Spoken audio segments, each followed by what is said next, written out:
شان امام الائمہ کاشف الغمہ امامنا امام اعظم ابو حنیفہ رضی اللہ تعالی عنہ و ارضاہ النام۔ یہ ایک ایسا سمندر ہے کہ جس کے اندر بہت سے تیراک غوطہ ہوئے لیکن اس کے کنارے تک وہ نہ پہنچ سکے۔ امام اعظم ابو حنیفہ رضی اللہ تعالیٰ عنہ کی شان سبحان اللہ، وہ جس بارگاہ عالی کے فضائل سے اجلہ حضرات محدثین کرام و حضرات فقہاء کاملین، اکابر اولیاء و علماء ربانیین کی زبانیں تر ہوں، جن کے مناقب سے خیر القرون والوں کے دفاتر پر ہوں، وہاں مجھ جیسے ذرہ بے قدر کی حیثیت ہی کیا ہے۔ یوں سمجھیے کہ سورج کو چراغ دکھانا ہے، نہیں چراغ اپنی روشنی میں سورج کا محتاج نہیں، اور یہاں اس سورج کے بغیر ان چراغوں میں ضیاء ہی نہیں۔ عارف باللہ امام شعرانی قدس سرہ السامی میزان الشریعت الکبریٰ کتاب مستطاب کے اندر فرماتے ہیں، سمعت سیدی علی الخواص رضی اللہ تعالی عنہ یقول مدارک الامام ابی حنیفہ دقیقۃ لا یکاد یطلع علیہا الا اہل الکشف من اکابر الاولیاء۔ یعنی میں نے سیدی علی خواص کو فرماتے سنا کہ امام اعظم ابو حنیفہ رضی اللہ تعالی عنہ کے مدارک اتنے دقیق ہیں کہ اکابر اولیاء میں سے اہل کشف کے سوا کسی کو ان کی اطلاع نہیں ہو پاتی۔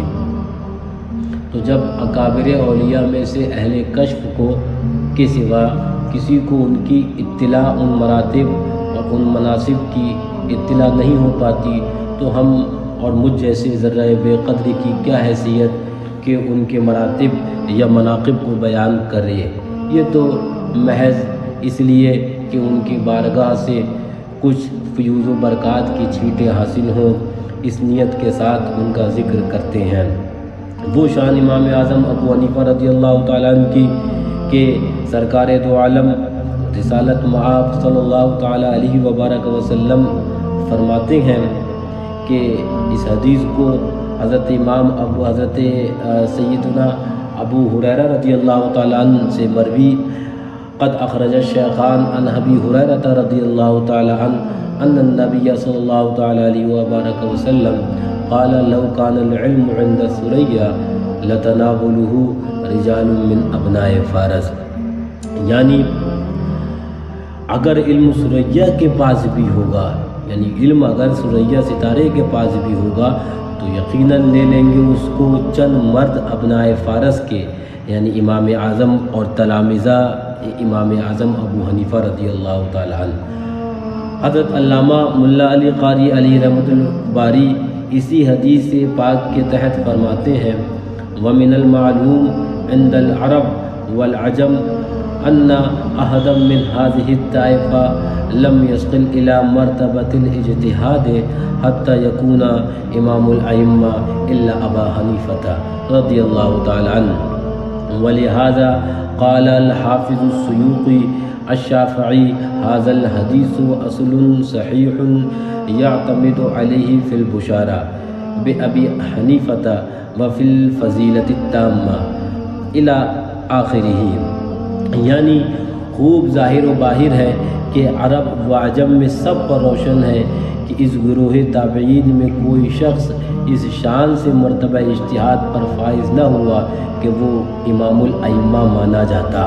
حضرت علامہ ملا علی قاری علی رحمۃ الباری فرماتے ہیں، آگے فرماتے ہیں، مگر حضرت امام اعظم ابو حنیفہ رضی اللہ تعالیٰ عنہ کو مرتبہ خدا تعالیٰ نے بخشا، اور اسی لیے امام سیوطی شافعی نے فرمایا کہ حضرت امام اعظم ابو حنیفہ رضی اللہ تعالیٰ عنہ کی بشارت اور فضیلت عظیمہ کے بیان میں یہ حدیث جو ابھی بیان کری گئی ما قبل میں، یہ حدیث اصل ہے اور صحیح ہے اور معتمد علیہ ہے۔ جو فرمایا هذا الحدیث اصل صحیح، یہ حدیث اصل ہے اور صحیح ہے۔ کون سی حدیث؟ وہی حدیث جو ابھی آپ کے سامنے بیان کری گئی کہ علم اگر ثریا ستارے کے پاس بھی ہوتا تو لے آتے ضرور چند مرد ابنائے فارس کے، یعنی امام اعظم ابو حنیفہ رضی اللہ تعالیٰ عنہ اور آپ کے شاگردان اعظام رضی اللہ تعالیٰ عنہم اجمعین۔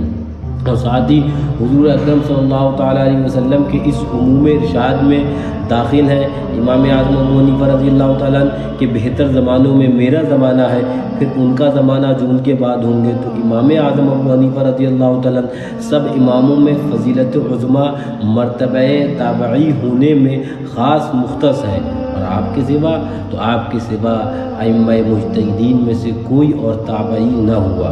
اسی پر علماء معتبرین کا اتفاق ہے۔ یہاں تک عبارت جو حضرت علامہ ملا علی قاری کی تھی اس کا ترجمہ ہوا۔ اب یعنی کہ امام اعظم ابو حنیفہ رضی اللہ تعالیٰ عنہ کو جو مرتبہ تابعیت پر فائز ہے اس مرتبے پر اور کوئی امام نہ فائز ہوا، یعنی کہ نہ ہی حضرت امام محمد بن ادریس شافعی رضی اللہ تعالیٰ عنہ، نہ ہی حضرت امام مالک رضی اللہ تعالیٰ عنہ، نہ ہی حضرت امام احمد ابن حنبل رضی اللہ تعالیٰ عنہ۔ ایک اور حدیث پاک سنتے چلیں، حضور اکرم عالم ما کان و ما یکون، عالم غیب صلی اللہ تعالیٰ علیہ وبارک وسلم فرماتے ہیں ترفع زینت الدنیا سنتا 50 و 100، یعنی کہ سن 150 ہجری کے اندر دنیا کی زینت اٹھا لی جائے گی۔ سبحان اللہ، سن 150 کے اندر یعنی کہ 150 کے اندر دنیا کی زینت اٹھا لی جائے گی، اور 150 ہجری ہی میں حضرت امام اعظم ابو حنیفہ رضی اللہ تعالیٰ عنہ کا وصال پاک ہوا ہے۔ تو لہٰذا ارباب سیر و تواریخ نے اس بات پر اتفاق کیا کہ اس حدیث پاک سے مراد حضرت امام اعظم قدس سرہ الاکرم ہی کی ذات بابرکات ہے۔ دیکھیں خیرات الاحسان میں فرمایا جاتا ہے وَمِمَّا يَصْلُحُ الْاِسْتِدْلَالِ بِهِ عَلَىٰ أَعْظَمِ شَانِ أَبِي حَنِيفَةَ مَا رُوِيَ عَنْهُ صلی اللہ تعالیٰ علیہ وعلیٰ آلہ وسلم أَنَّهُ قَالَ تُرْفَعُ زِینَةُ الدُّنْيَا سَنَةَ 50 و 100، ومن ثم قال شمس الأئمة قردری أن هذا الحديث محمول على أبي حنيفة لأنه مات تلك السنة۔ ترجمہ دیکھیں، یعنی ان دلائل میں سے جو حضرت سیدنا امام اعظم رضی اللہ تعالیٰ عنہ کی عظمت و شان اور بزرگی و بلندگی کو ظاہر کرتی ہیں، یہ حدیث شریف ہے کہ حضور اکرم و اعظم صلی اللہ تعالیٰ علیہ وبارک وسلم نے ارشاد فرمایا کہ سن 150 یعنی 150 میں دنیا کی زینت اٹھا لی جائے گی، اور اسی وجہ سے حضرت شمس الائمہ قردوری نے کہا کہ یقیناً یہ حدیث حضرت امام اعظم ابو حنیفہ رضی اللہ تعالیٰ عنہ کی فضیلت پر محمول ہے، کیونکہ سن 150 ہجری ہی میں آپ کا وصال پاک ہوا ہے۔ تو ایک حدیث ایک طرف جہاں یہ حدیث پاک امام اعظم ابو حنیفہ رضی اللہ تعالیٰ عنہ کی شان اور عظمت اور آپ کی سطوت اور آپ کے علم و کمال کی شاہد عدل ہے، وہیں دوسری طرف یہی حدیث پاک سے یہ مفہوم بھی پتہ چلا کہ ہمارے آقائے کائنات مالک دو جہاں صلی اللہ علیہ وسلم عالم ما کان و ما یکون ہے، ہمارے آقا عالم غیب ہے۔ حضور نے یہ غیب کی خبر بھی عطا فرما دی کہ سن 150 ہجری کے اندر دنیا کی زینت اٹھا لی جائے گی، اور دنیا کی زینت یعنی امام اعظم ابو حنیفہ رضی اللہ تعالیٰ عنہ کا وصال ہوا۔ تو یہ حضور آقا دو عالم صلی اللہ علیہ وسلم کی جہاں پر علم غیب کی طرف دلیل ہے، وہیں پر حضرت امام اعظم ابو حنیفہ رضی اللہ تعالیٰ عنہ کی شان اور عظمت کے اوپر بھی حدیث پاک دال ہے۔ کیا شان ہے کہ سبحان اللہ، جن کی فضیلت اور رفعت علم کی گواہی خود حضور اکرم صلی اللہ تعالیٰ علیہ وبارک وسلم نے دی، جن کی جائے پیدائش کی بشارت حضور اکرم صلی اللہ علیہ وسلم نے دی ہو، یعنی کہ وہ فارس کی گواہی دی ہو، پھر جس کی دنیا سے رحلت کی سن بھی حضور اکرم صلی اللہ علیہ وسلم نے بابر کرا دی ہو، جس کا پایہ علم ثریا سے تجاوز کر گیا ہو، اس کی عظمت کا علو ہم فرش والوں سے کیوں کر بیان ہو سکتا ہے؟ اللہ اکبر۔ امام اجل حضرت سفیان ثوری رضی اللہ تعالیٰ عنہ، یہ اپنے وقت کے امام کامل، اور اگر ان کو پر بات کری جائے تو ایک الگ سے گفتگو حضرت امام سفیان ثوری رضی اللہ تعالیٰ عنہ کے تعلق سے ہو۔ فرماتے ہیں انہ لا یکشف لک من العلم عن شیء کلنا عنہ غافلون، یعنی آپ پر تو وہ علم منکشف ہوتا ہے، یعنی امام اعظم ابو حنیفہ رضی اللہ تعالیٰ عنہ پر وہ علم منکشف ہوتا ہے جس سے ہم سبھی غافل ہوتے ہیں۔ سبحان اللہ۔ خیرات الحسان یعنی کہ الخیرات الحسان میں ہے وکان عند الاعمش فسئل عن مسائل فقال لأبي حنیفة ما تقول فيها فأجابه قال من أين لك هذا قال من أحاديث التي رويتها عنك الله أكبر فقال الأعمش حسبك ما حدثتك به في 100 يوم تحدثني به في ساعة واحدة ما علمت أنك تعمل بهذه الأحاديث يا معاشر الفقهاء أنتم الأطباء ونحن الصيادلة وأنت أيها الرجل أخذت بكلا الطرفين. یعنی کہ خیرات الحسان کے اندر ہے کہ حضرت امام اعظم ابو حنیفہ رضی اللہ تعالیٰ عنہ استاذ المحدثین شاگرد حضرت انس ابن مالک رضی اللہ تعالیٰ عنہ اور وہ استاذ امام اعظم حضرت امام اعمش رضی اللہ تعالیٰ عنہ کے پاس حاضر تھے. حضرت اعمش سے کچھ مسائل دریافت کیے گئے. انہوں نے حضرت امام اعظم ابو حنیفہ سے فرمایا آپ اس مسائل میں کیا کہتے ہیں؟ امام اعظم ابو حنیفہ رضی اللہ تعالیٰ عنہ نے جواب دیا. حضرت اعمش نے فرمایا جواب کہاں سے اخذ کیا؟ عرض کی من احادیث التی روایتها عنک، انہیں احادیث سے جو آپ سے میں نے روایت کی اور متعدد حدیثیں مع سندوں کے پیش کر دی. اس پر حضرت اعمش نے فرمایا حسبک، آپ کے لیے کافی ہے، ما حدثتک به فی 100 یوم، جو میں نے آپ کو 100 دن میں بیان کری تھی وہ آپ نے ایک لمحے ایک ساعت کے اندر مجھے سنا دی. سبحان اللہ. پھر اس کے بعد فرماتے ہیں ما علمت انک تعمل بهذه الاحادیث، مجھے نہیں معلوم تھا کہ آپ کا ان احادیث پر عمل ہے.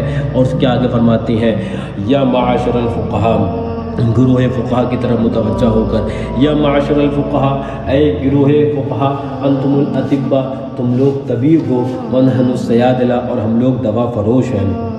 یہ فرماتے ہیں اے گروہ فقہا تم لوگ طبیب ہو اور ہم لوگ دوا فروش ہیں. اور پھر یہ بات فقہا اور یہ بات اپنی فرمائی، گروہ فقہا اور اپنی فرمائی. اور پھر امام اعظم ابو حنیفہ رضی اللہ تعالیٰ عنہ کی طرف جب حضرت امام اعمش رضی اللہ تعالیٰ عنہ متوجہ ہوتے ہیں تب فرماتے ہیں وَأَنْتَ أَيُّهَا الرَّجُلُ، اور آپ امام اعظم ابو حنیفہ رضی اللہ تعالیٰ عنہ أَخَذْتَ بِكِلَا الطَّرْفَيْنِ، آپ نے تو دونوں کناروں کو حاصل کر لیا. یعنی کہ آپ طبیب بھی ہیں، آپ دوا بھی آپ کے پاس رکھتے ہیں، آپ دوا بھی رکھتے ہیں، اور یعنی کہ آپ محدث بھی ہیں، اور آپ اللہ اکبر فقیہ بھی ہیں. آپ فقیہ اعظم بھی ہیں، محدث اعظم بھی ہیں. آپ احادیث کا بھی ذخیرہ رکھتے ہیں اور احادیث سے مسائل کا اس کے استخراج اور استنباط کے طرق اور اس کے ذرائع کو بھی جانتے ہیں.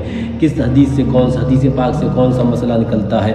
وہ شان امام اعظم ابو حنیفہ رضی اللہ تعالیٰ عنہ کی ہے. اب ایک منٹ یہاں روکیں. یعنی اب دیکھیں شان امام اعظم ابو حنیفہ رضی اللہ تعالیٰ عنہ کو کہ خیرات الحسان میں اور دیگر اس روایت کو کئی اور دیگر مصنفین نے روایت کیا ہے، نقل کیا ہے. اس کے اندر اس سے پتہ کیا چلا، حضرت امام اعمش یعنی شاگرد حضرت انس رضی اللہ تعالیٰ عنہ امام اعظم ابو حنیفہ رضی اللہ تعالیٰ عنہ کی شان کے تعلق سے یہ فرمائے کہ اخذت بکلا الطرفین، آپ نے تو دونوں تک کنارے حاصل کر لیے. آپ احادیث کا بھی ذخیرہ رکھتے ہیں اور احادیث سے کس طرح مسائل کو کا استخراج اور استنباط کرتے ہیں وہ بھی آپ جانتے ہیں. اور ایک طرف یہ اپنے آپ کو اہل حدیث کہنے والے غیر مقلد، یہ وہابی، یہ دیوبندی جو ابن عبد الوہاب اور شوکانی اور بھوپالی کو پر دین دھرم دے بیٹھے، وہ یہ کہتے ہیں کہ معاذ اللہ امام اعظم ابو حنیفہ رضی اللہ تعالیٰ عنہ کو حدیث سے کوئی واسطہ نہیں تھا. معاذ اللہ وہ کہے کہ امام اعظم ابو حنیفہ رضی اللہ تعالیٰ عنہ چند احادیث کے علاوہ جانتے ہی نہ تھے. یہ کتنا بڑا ظلم اور کتنا بڑا جھوٹ، اور نہ ظلم جھوٹ بلکہ امام اعظم ابو حنیفہ رضی اللہ تعالیٰ عنہ کی شان کے تعلق سے ان وہابیوں دیوبندیوں کے دلوں کے اندر جو بیر ہے وہ بیر بتاتا ہے. شاگرد حضرت انس رضی اللہ تعالیٰ عنہ امام اعمش تو فرمائیں کہ آپ تو وہ اللہ اکبر محدث بھی ہیں، آپ فقیہ بھی ہیں. اور یہ آج کا وہابی دیوبندی جسے ابھی بخاری اور مسلم کی احادیث اگر بات کری جائے تو سیاہ ستہ میں سے اگر ایک کی کسی کتاب کی بات کری جائے تو اس کی نصف احادیث بھی اس کو یاد نہ ہوں گی یا اس کو ان نصف احادیث کا بھی علم نہ ہوگا. وہ بات کرنے چلا ہے امام اعظم ابو حنیفہ رضی اللہ تعالیٰ عنہ کی شان کے تعلق سے. وہ بات کرتا ہے اس ذات کے تعلق سے جس کے تعلق سے آقا فرمائے کہ علم اگر ثریا ستارے کے کے پاس بھی ہوتا لتناولہ رجال من ابناء فارس، تو ضرور اس کو حاصل کر لیتے چند مرد ابناء فارس کے۔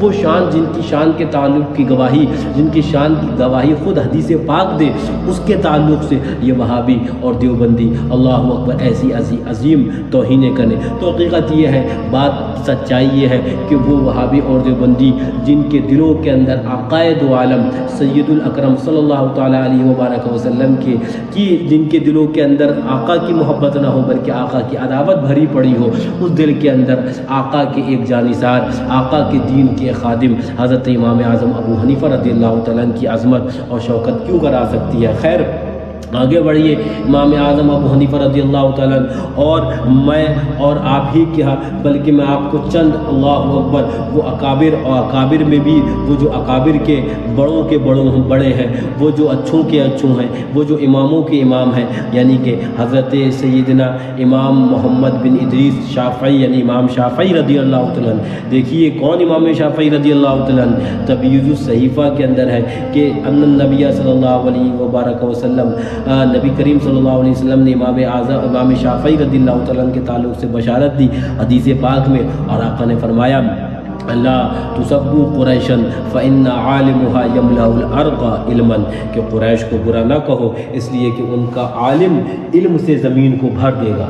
وہ سبحان اللہ شان امام حضرت شافعی رضی اللہ تعالیٰ عنہ کی ہے، لیکن وہی امام حضرت شافعی رضی اللہ تعالیٰ عنہ جب امام اعظم ابو حنیفہ رضی اللہ تعالیٰ عنہ کے تعلق سے گفتگو فرماتے ہیں تو کیا فرماتے ہیں؟ تو ارشاد فرماتے ہیں الناس عیال فی الفقہ علی ابی حنیفہ، یعنی فقہ میں سب لوگ امام اعظم ابو حنیفہ کی اولاد ہیں۔ سبحان اللہ۔ اور الخیرات الحسان میں ہے وقال الشافعی رضی اللہ تعالیٰ عنہ ما قامت النساء عن رجل اعقل من ابی حنیفہ، یعنی امام شافعی رضی اللہ تعالیٰ عنہ فرماتے ہیں کہ امام اعظم ابو حنیفہ سے زیادہ صاحب عقل عورتوں کی گود میں نہ آیا۔ وہ شان امام اعظم ابو حنیفہ رضی اللہ تعالیٰ عنہ کی ہے۔ اور آگے چلیے، حضرت طبقات حنفیہ اور تبییض الصحیفہ وغیرہ میں ہے کہ قال الامام مالک حین سئل عنہ عن ابی حنیفہ رأیتہ رجلا لو کلمک فی هذه الساریہ انها ذاہب لقام بحجتہ، یعنی کہ حضرت امام مالک رضی اللہ تعالیٰ عنہ سے سوال کیا گیا کہ امام اعظم ابو حنیفہ رضی اللہ تعالیٰ عنہ کی ذات کے تعلق سے، تو حضرت امام مالک رضی اللہ تعالیٰ عنہ کیا فرماتے ہیں کہ تم مجھ سے امام اعظم ابو حنیفہ رضی اللہ تعالیٰ عنہ کی شان کے تعلق سے پوچھتے ہو، وہ علم و فضل و کمال کا وہ ایسا آفتاب و مہتاب ہے کہ لو کلمک فی هذه الساریہ انها ذهب، اس کھمبے کے تعلق سے اگر وہ یہ فرما دے کہ یہ سونے کا ہے لقام بحجتہ، تو اپنی دلیل سے اس کو درست بھی اور اس کو ثابت بھی فرما دیں گے۔ وہ شان امام اعظم ابو حنیفہ رضی اللہ تعالیٰ عنہ کی، اور یہ بیان کون کر رہے ہیں؟ یہ وہ بیان کر رہے ہیں جن کے بارے میں تبییض الصحیفہ کے اندر آتا ہے کہ آقا ارشاد فرماتے ہیں ان قریب لوگ اونٹوں پر سفر کر کر علم طلب کریں گے تو عالم مدینہ منورہ سے زیادہ علم والا کسی کو نہ پائیں گے۔ فلا یجدون احدا اعلم من عالم المدینہ، تو عالم مدینہ سے زیادہ علم والا کسی کو نہ پائیں گے۔ علماء نے فرمایا عالم مدینہ یعنی حضرت امام مالک رضی اللہ تعالیٰ عنہ کے تعلق سے یہ حدیث پاک ہے۔ تبییض الصحیفہ میں امام جلال الدین سیوطی علیہ الرحمہ نے اسی طرح اشارہ فرمایا، لیکن وہی امام مالک رضی اللہ تعالیٰ عنہ امام اعظم ابو حنیفہ رضی اللہ تعالیٰ عنہ کی تعلق سے کیا فرمائے کہ وہ شان اور فضل اور کمال علم رکھتے ہیں کہ اگر کھمبے کو کہہ دے کہ سونے کا ہے لقام بحجتہ، تو دلیل قائم کر کر اور اس کو ثابت بھی فرما دیں گے۔ مزید سنیے، خیرات الحسان کے اندر امام ابن حجر مکی شافعی لکھتے ہیں قال له ابن شبرمہ عجزت النساء ان یلدن مثلک، یعنی کہ امام ابن شبرمہ نے امام سے کہا عورتیں آپ کا مثل پیدا کرنے سے عاجز ہیں۔ اللہ اکبر۔ وہ امام اعظم ابو حنیفہ رضی اللہ تعالیٰ عنہ کی شان بابرکات، شان اللہ اکبر شان ہے۔ اور تبییض الصحیفہ کے اندر سر دست ایک یہ بھی روایت آ گئی، یہ بھی سنتے چلیے۔ کون؟ یعنی کہ امیر المؤمنین فی الحدیث جن کو کہا گیا، ایک بہت بڑا نام محدثین کی جماعت کے اندر ہے، یعنی حضرت عبداللہ ابن مبارک رضی اللہ تعالیٰ عنہ۔ وہ فرماتے ہیں لولا ان اللہ عز وجل اعاننی بابی حنیفہ و سفیان کنت کسائر الناس، کہ اگر اللہ تعالیٰ حضرت امام اعظم ابو حنیفہ رضی اللہ تعالیٰ عنہ اور حضرت سفیان سے میری مدد نہ کرتا تو میں بھی عام لوگوں کی طرح ہوتا۔ وہ شان حضرت امام اعظم ابو حنیفہ رضی اللہ تعالیٰ عنہ و ارضاہ عنہ کی ہے۔ کون امام اعظم ابو حنیفہ رضی اللہ تعالیٰ عنہ کی شان بیان کر سکتا ہے؟ اعلیٰ حضرت امام عشق و محبت فاضل بریلوی رضی اللہ تعالیٰ عنہ نے الفضل المحبی کے اندر اس تعلق سے ایک طویل مضمون لکھا ہے، جسے پوری تفصیل دیکھنا ہو وہ الفضل المحبی فی معنی اذا صح الحدیث فہو مذہبی، اس رسالہ مبارکہ کی طرف رجوع کریں۔ فرماتے ہیں اعلیٰ حضرت اس رسالہ مبارکہ کے اندر کہ حضرت سیدنا امام ابو یوسف رضی اللہ تعالیٰ عنہ جن کو قاضی الشرق والغرب کہا گیا، جن کے بارے کے اندر تذکرۃ الحفاظ کے اندر ان عنوانات سے یاد کیا گیا الامام العلامہ فقیہ العراقین، وہ فرماتے ہیں حضرت امام ابو یوسف رضی اللہ تعالیٰ عنہ فرماتے کبھی ایسا نہ ہوا کہ میں نے کسی مسئلے میں امام اعظم رضی اللہ تعالیٰ عنہ کا خلاف کر کے غور کیا ہو۔ فرماتے ہیں مگر یہ کہ انہی کے مذہب کو آخرت میں زیادہ وجہ نجات پایا، اور بہا رہا ہوتا کہ میں حدیث کی طرف جھکتا پھر تحقیق کرتا تو امام مجھ سے زیادہ حدیث صحیح کی نگاہ رکھتے تھے۔ یہ کون فرما رہے ہیں؟ یہ حضرت امام ابو یوسف رضی اللہ تعالیٰ جن کو قاضی الشرق والغرب کہا گیا، جن کو تذکرۃ الحفاظ کے اندر الامام العلامہ فقیہ العراقین وغیرہ، اور اصحاب حدیث نے جن کو اللہ اکبر صاحب رائے کہا گیا، جو فرمایا صاحب رائے میں امام ابو یوسف سے زیادہ کوئی بڑا محدث نہیں، وہ شان امام ابو یوسف رضی اللہ تعالیٰ عنہ کہ وہی جب امام اعظم ابو حنیفہ رضی اللہ تعالیٰ عنہ کے تعلق سے گفتگو فرماتے ہیں تو فرماتے ہیں کہ جب بھی میں نے ان کے مذہب کو جانچا تو پھر ان سے زیادہ حدیث صحیح کی نگاہ میری نگاہ میں کوئی نہیں رکھتا تھا۔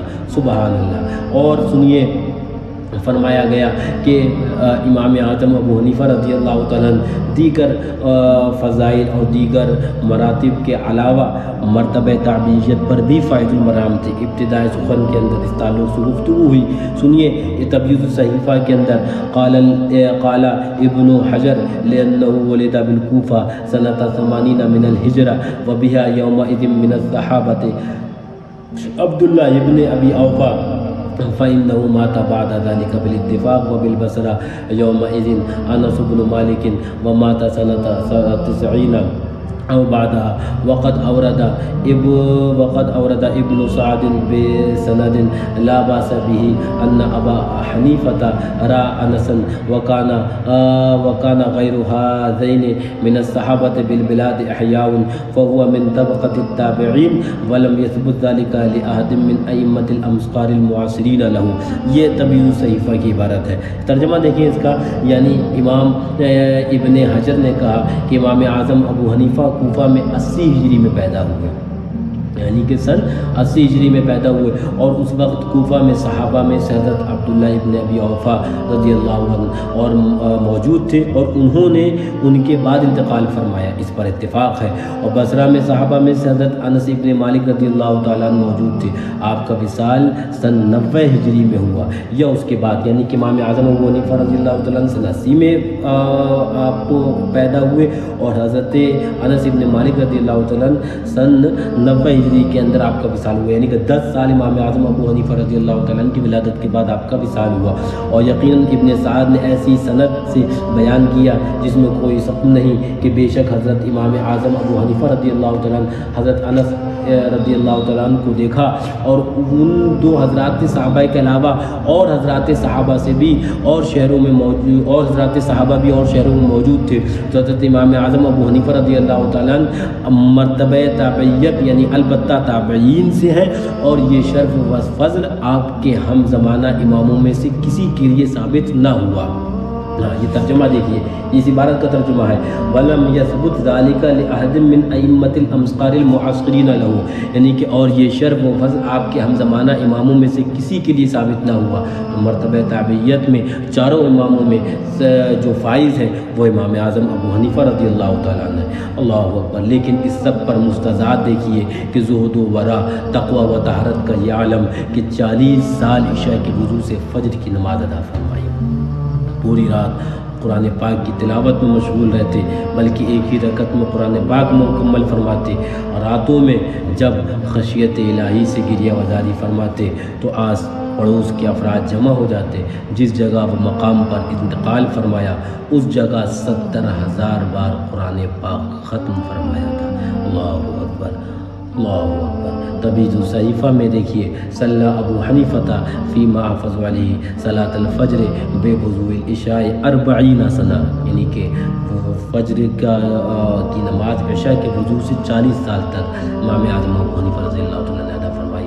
وکان عامۃ اللیل یقرؤ جمیع القرآن، پوری رات مکمل قرآن پاک تلاوت فرماتے، فی رکعۃ واحدۃ، ایک ہی رکعت کے اندر۔ وکان یسمع بکاءہ فی اللیل حتی یرحمہ جیرانہ، یعنی کہ رات میں آپ کے رونے کی آواز جب آتی تھی تو آپ کے پڑوسیوں کو آپ پر رحم آیا کرتا تھا۔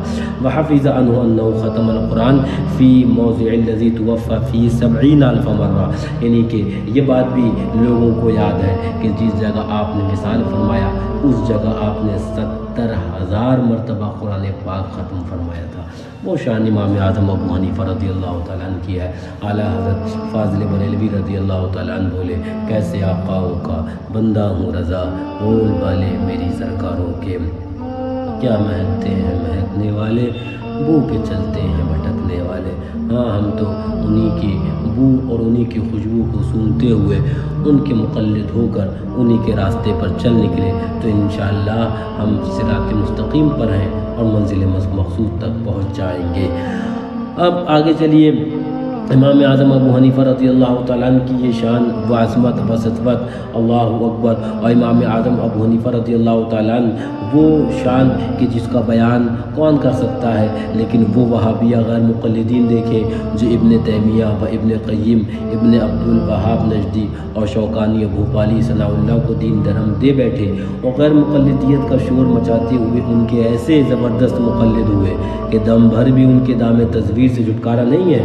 پھر مقلد ہوئے بھی تو کس کیے؟ دیکھیے تو آکس کے خود گمست قرار ہے بری کنت، وہ شخص جو خود ہی بہکا ہوا ہے وہ دوسروں کو کیا راستہ دکھائے گا، اسے خود رہبر کی ضرورت ہے۔ اور کس کے دامن اقتداء کو چھوڑ کر معترض ہوئے؟ وہ جو بقول حضرت امام اعمش صرف دوا فروش نہیں کہ ادویہ کی تو کثرت ہے مگر نہیں معلوم کہ کون سی دوا کس لیے استعمال ہوتی ہے، اور نہ محض نواز و طبیب کے علاج جانتے مگر دوا نہیں رکھتے، نہیں بلکہ اخذت بکلۃ طرفین، حدیث اور فقہ دونوں کنارے حاصل کر لیے۔ یہ قول امام اعظم ابو حنیفہ رضی اللہ تعالیٰ عنہ کے تعلق سے حضرت امام اعمش شاگرد حضرت انس ابن مالک رضی اللہ تعالیٰ عنہ کا ہے۔ سبحان اللہ، خادم حضور صلی اللہ علیہ وسلم حضرت انس ابن مالک رضی اللہ تعالیٰ عنہ کے شاگرد حضرت امام اعمش رضی اللہ تعالیٰ عنہ تو کہیں کہ حضرت امام اعظم ابو حنیفہ رضی اللہ تعالیٰ عنہ حدیث اور فقہ دونوں کے کنارے حاصل کر گئے، اور وہابیہ غیر مقلد بولے کہ امام اعظم ابو حنیفہ رضی اللہ تعالیٰ عنہ کو حدیث سے کوئی واسطہ نہیں۔ خیر وہ غیر مقلدین جو ان گمگشتگان راہ کے ہمراہ ہو کر گمراہ ہوئے ان کی کیا کہیں۔ ہاں ان اجلہ محدثین و فقہا اکابر اولیاء و علماء کی سنیں جنہوں نے ہمارے امام قدس سرہ المقام کی مدح و ثنا میں نگارشات کے کیسے کیسے در عدن لال یمن مشک ختن چھوڑے ہیں کہ آج تک یوں ہی چمک رہے ہیں، دمک رہے ہیں، مہک رہے ہیں۔ دیکھیے میں غازی اہل سنت مفتی بمبئی حضرت محبوب ملت قدس سرہ کی کتاب قدر و منزلت تقلید مطالعہ کر رہا تھا تو اس کے اندر جو کتابیں امام اعظم ابو حنیفہ رضی اللہ تعالیٰ عنہ کی مناقب اور فضائل کے اندر لکھی گئی ہیں ان کو آپ نے اختصاراً ذکر کیا ہے تو فرماتے ہیں صرف ابن جوزی نے مناقب امام میں الانتصار امام الائمۃ الامصار لکھی جو 2 ضخیم جلدوں میں ہے، اور علامہ امام جلال الدین سیوطی شافعی رضی اللہ تعالیٰ عنہ، یہ شافعی حنفی نہیں ہے، شافعی رضی اللہ تعالیٰ عنہ نے امام اعظم ابو حنیفہ رضی اللہ تعالیٰ عنہ کی شان میں تبییض الصحیفہ فی مناقب ابی حنیفہ تصنیف فرمائی،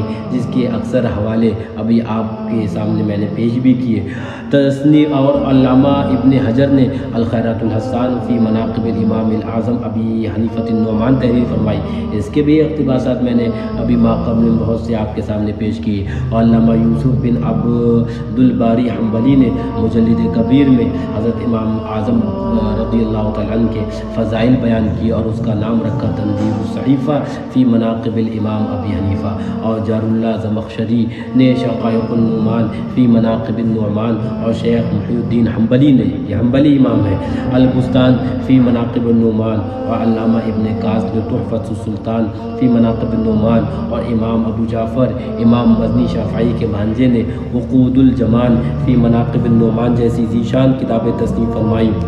اور اسی طرح دیگر علماء کرام نے بھی امام اعظم ابو حنیفہ رضی اللہ تعالیٰ عنہ کے شان اور آپ کے مناقب اور آپ کے فضائل کے اندر کتابیں تصنیف فرمائی ہیں. مثلا اور الروضۃ العالیہ المنیفہ، اور المواہب شریف، اور فتح المنان، عقود الجواہر المنیفہ، دیگر المنہج المبین وغیرہ بے شمار کتابیں اکابر محدثین و ائمہ مجتہدین و اجلاء علماء دین و اعظم محققین مقتدیین و متاخرین کی مناقب و محامد حضرت امام اعظم میں شائع ہیں.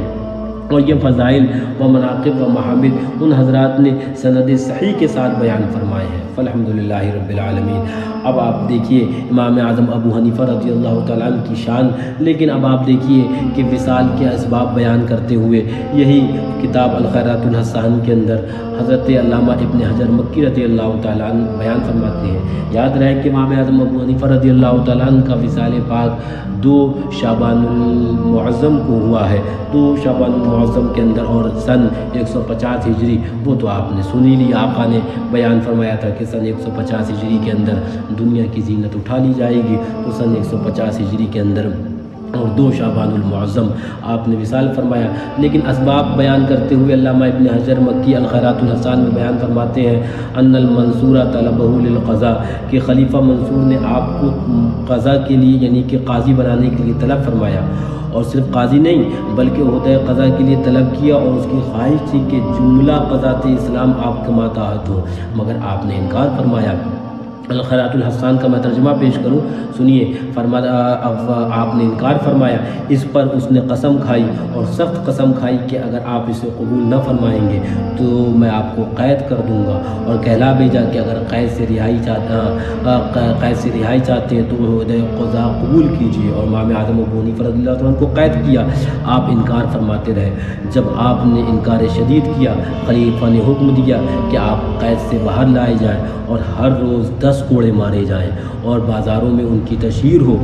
اللہ اکبر. ایک دن آپ باہر لائے گئے، اور بہت ہی دردناک اللہ اکبر مار آپ پر پڑی، یہاں تک کہ آپ کی دونوں ایڑیوں تک خون بہہ آیا.